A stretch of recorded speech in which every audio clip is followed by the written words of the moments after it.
உம்மை விட்டு திரும்பி போவதை குறித்து என்னோட பேச வேண்டாம். என்னோடு பேசவே கூடாது. அந்த இன்னொரு ஆப்ஷனே கிடையாது. என் வண்டியில ரிவர்ஸ் கியரை தூக்கிட்டா ரூத். ரிவர்ஸ் கியரே கிடையாது. பின்னாடி வாய்ப்பு அதை பத்தி பேசாதீங்க. உம்முடைய தேவன் என்னுடைய தேவன். அடுத்த வசனம், உம்முடைய நீர் மரணம் அடையும் இடத்தில் நானும் மரணம் அடைந்து அடக்கம் பண்ணப்படுவேன். அப்ப கூட ரூத் சொல்றாங்க, நகோமி முதல்ல நீங்க தான் மறிப்பீங்க. அவங்க நல்ல எண்ணத்துல சொல்லியிருப்பாங்க. சொல்லும் போது இந்த சிரிப்பை பாருங்க.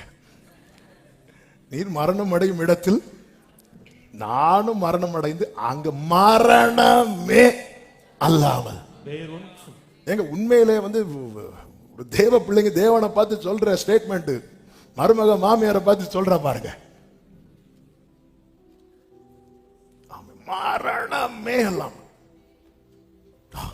இதுதான் உறுதியான நிலை.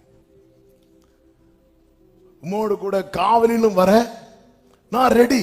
வாய் சொல்லும் போதே பதறுது. ஆண்டவர் பாக்குற, இங்க வா, வராத, பேசாம இரு, தெரியும் எனக்கு உன்னை பத்தி. ஆண்டவர் நான் கூட்டத்துல சத்தம் போட்டு, ஆண்டவர் உறுதி இல்லாத நிலை.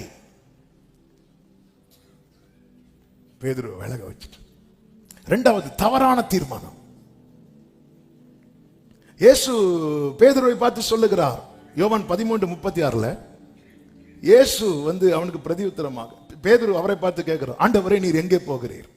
இயேசு அவனுக்கு பிரதியுத்தரமாக, நான் போகிற இடத்துக்கு நானே வாசிக்கிறேன், இப்பொழுது நீ என் பின்னே வரக்கூடாது, இப்போ வரக்கூடாது அப்படிங்கிறார்.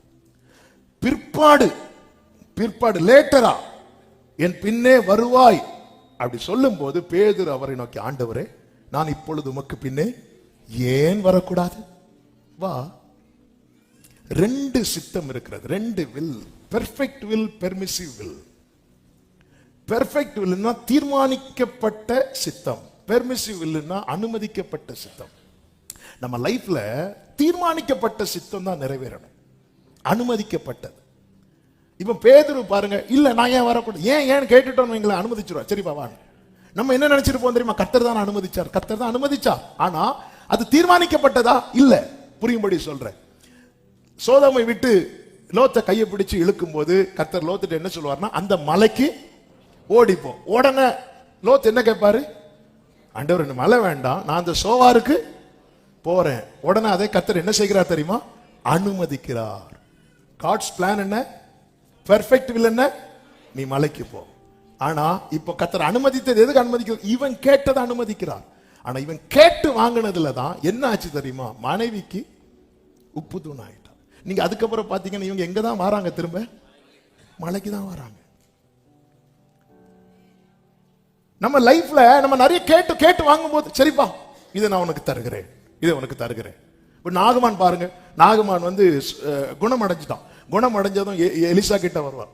எலிசா கிட்ட வந்து, ஐயா எனக்கு இந்த காணிக்கை வாங்கிருங்க. எலிசா சொல்ல, எல்லாரும் நீ வச்சுக்கோ, வேண்டாம் வேண்டாம்.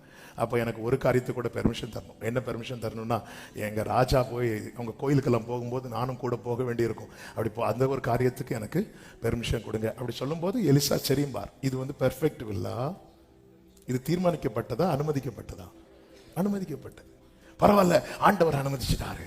ஆண்டவர் அனுமதிக்கப்பட்டது. அனுமதிக்கப்பட்டதுல வரக்கூடிய பல காரியங்களுக்கும் பல விளைவுகளுக்கும் தேவன் உத்தரவாதம் எடுக்க மாட்டார். ஆனா கர்த்தர் அனுமதிப்பார். பேதுரு இப்படி வராதேங்கிறார். கர்த்தர் சொன்னபடி அவன் தீர்மானித்திருந்தா அவன் லைஃப்ல இந்த ஒரு துக்கமான இரவு வந்திருக்காது. பல நகோமி வந்து உண்மையில ஜெபிக்கிறவங்க. அந்த மோவாப் தேசத்துல போய் இருந்து கர்த்தரை பத்தி பேசி இருக்கிறாங்க. ரூத்துக்குள்ள அவ்வளவு தேவன் மேல ஒரு நம்பிக்கையை கொடுத்திருக்கிறாங்கன்னா ஜெபிக்காம போயிருப்பாங்க நினைக்கிறீங்க? பஞ்சம் வந்தது. ஆண்டவரே ஆண்டவரே ஆண்டவரே, அப்பா மோவாபுக்கு போறேன்ப்பா, எனக்கு ஏதாவது ஒரு வசனத்தை காட்டுங்கப்பா. என்னப்பா இன்னும் காட்டவே மாட்டேங்கிறீங்களேப்பா. மோவாபுக்கு போறேன்ப்பா, ஏதாவது காட்டுங்கப்பா. ஒண்ணுமே காட்ட மாட்டேங்கிறேன். காட்டிட்டே இருக்கிறார், போகாத போகாத. ஆனா அது நம்ம கண்ணுக்கு தெரியவே மாட்டேங்குது. காட்டிட்டே இருக்கிறார், காட்டுங்க காட்டுங்க. திடீர்னு காட்டும் போது, நீ புறப்பட்டு போ, உன்னை அனுப்புகிறது நான் அல்லவா ஆண்டவரே. எழுப்பி போனான். ஆரம்பம் நல்லா இருந்துச்சு. வீட்டுல கல்யாணம் நடக்குது, எல்லாம் நடக்குது. அப்படி எல்லாம் போச்சு. திருப்பி வரான். வந்து யார கம்ப்ளைண்ட் பண்றா பாத்தீங்களா? கர்த்தர். ஏன் அவன் என்ன நினைச்சிட்டு இருக்கிறா? கர்த்தர் அனுமதிச்சு தானே போனேன். கர்த்தர் அனுமதிச்சது இல்ல, கர்த்தர் தீர்மானித்தது. எங்க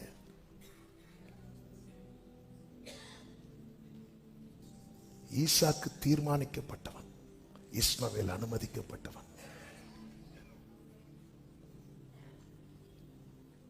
தவறான தீர்மானங்களை, அதாவது ஆண்டவர் என்னங்க பிள்ளை ஆயிட்டோங்க கூட தாங்க நிப்பாரு.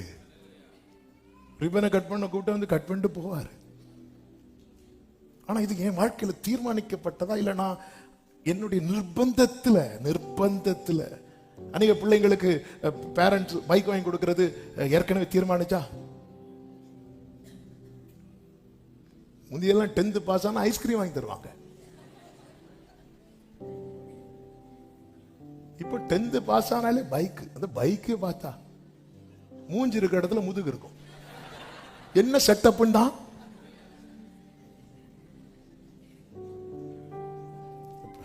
மூன்றாவது பாயிண்ட்.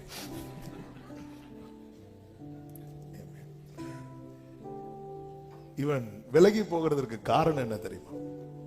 இந்த தவறான நம்ம லைஃப்ல என்ன ரொம்ப சிந்திக்க வச்ச காரியம். நம்ம நிறைய, அதாவது நம்ம கேட்கும்போது இஸ்ரவேல் ஜனங்கள் ராஜா வேணும் கேட்டாங்க பாத்தீங்களா? கர்த்தர் அனுமதித்தார். பெஸ்டா தான் கொடுப்பார்.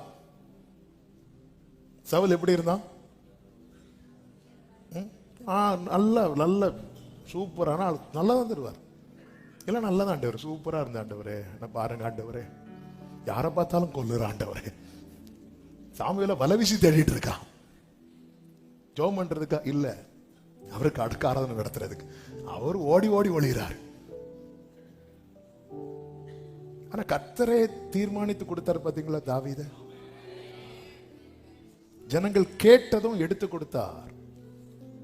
சவுல ஜனங்கள் தளர்ந்ததும் கர்த்தர் நாட்டு தொழுவத்தில் நான் தெரிந்து கொண்டேன். நீ தாமதித்தாலும் காத்திரு, குறித்த காலத்துக்கு தரிசனம் வைக்கப்பட்டிருக்கிறது, அது முடிவிலே விளங்கும். நீ தாமதித்தாலும் காத்திரு, அது நிச்சயமாய் வரும். அது தாமதிப்பது நீ சொல்லியும் சொன்ன வார்த்தையை ஒரு முறை என்னிடம், ஒரு முறை என்னிடம் ரலமஜனரே. ஹalleluya.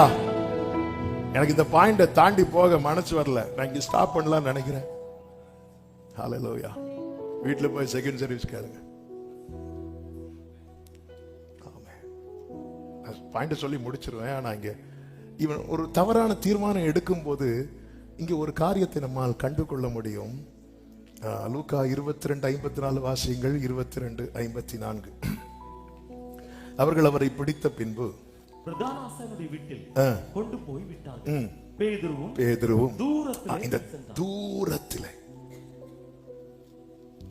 இவனுக்கு இப்ப அனுமதிக்கப்படுகிறது.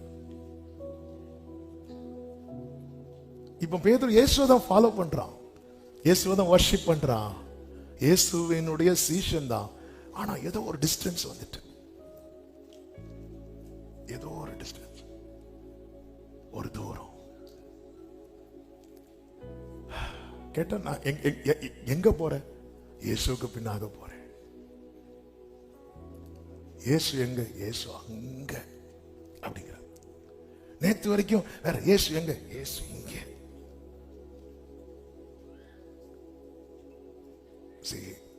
ஆண்டவர் நோன் சொல்ற சில காரியம் நம்மளால அக்செப்ட் பண்ணவே முடியாம இருக்கலாம். ஆனா அக்செப்ட் பண்ணிருங்க.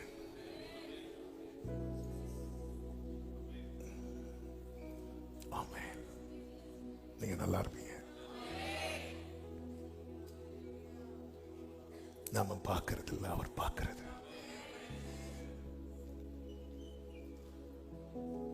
தேவ சித்தத்தை மீறி நாம் எடுக்கும் முடிவு நமக்கும் தேவனுக்கும் இடையே இருக்கிற அந்த நெருக்கம் இருக்குல்ல, அதை கொஞ்சம் கொஞ்சமா விலக்கி விலக்கி விலக்கி விலக்கி விலக்கி இந்த தூரம் பேதுருவ எனக்கு அவரை யார் என்று அவரை அறிகிற அறிவை விட்டு தூரம் கொண்டு போகிறது, அவரோடு இருக்கிற அனுபவத்தை விட்டு தூரம் கொண்டு போகிறது, அவர் மேல இருக்கிற அன்பை விட்டு தூரம் கொண்டு போகிறது.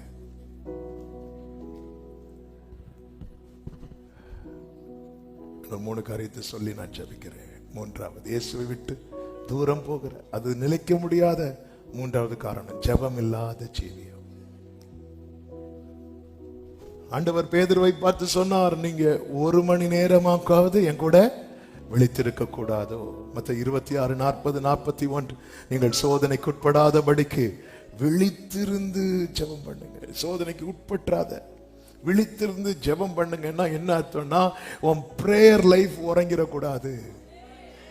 நாளைக்குன்னு சொல்லிட்டு நீ சாப்பிடாம, நாளைக்கு கூட சாப்பிட்டுக்கோ, இன்னைக்கு ஜெபம் பண்ணிரு. நான் இது சாப்பிடணும்னு நினைச்சேன். சிலர்லாம் அலாரம் வச்சு எழும்பி சாப்பிட்டுட்டு தூங்குவாங்க. ஏன்?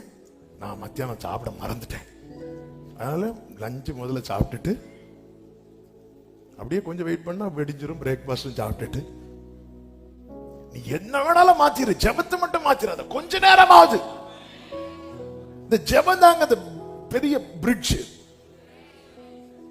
இந்த பிரேயர் பண்ணாத கிறிஸ்தவர்கள் புரிந்து கொள்ளுங்கள், நிலைக்கவே முடியாது.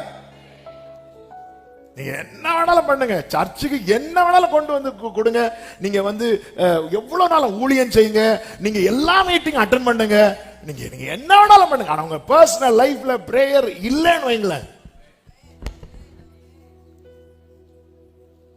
அவன் நிலைக்கவே முடியாது.